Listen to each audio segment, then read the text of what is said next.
Welcome back to number one podcast in the world. Yok prosta men karnım doydu da bulan komentariyasından yaman ervet doydum o. Ene bacı sağ olun emmi zaten çok mutluyuz yatladınız. Girip bilen olsa ay bar ne dedik geldi lan. Bak am sen İblis albomun ne metmek. Derge ötmek için hadi al komentarlam. Seradın adamlar yeni bir gezek yaptı.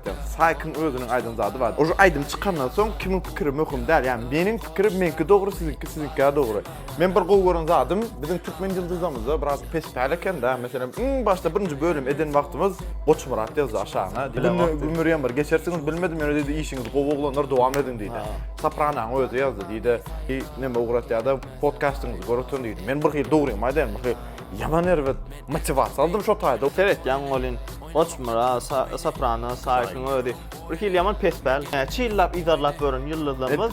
Bir de padjaş öyle yaman düşünüyorum. Senden yürekten sağ olsun aytacağız.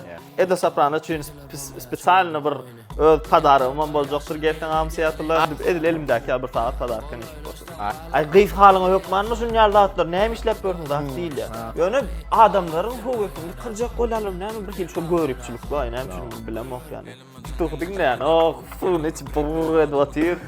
Ya karoç yakın var maksadı size flex etmek yani sağa da no bro. Ya Cem Yılmaz'a gitkendi ya Gavaya gittim diye biz neme Seattle'da Qarabas bak bir xil men üçün bir xil 3 köş geçeme. Sen Qarabas gördün mü hiç? Esasen bu ne faktörler neme? Öýe var şeýle gara bir aýal giyir ýaly. Öýe giyip şey ılga men kontuma gelip üstüme bökýän ýaly duýgu boldy. Ol men de bolanlar da sen de bolandır. Rizlady videoda öňe çykar aýaly bilen elinde ýatýar bilen turady. Elinde şey var. Basıp gide oturuyor da bastı bu 120'den. Ve aldı da bunu yani oynayacak oldu da bile yani özüçe.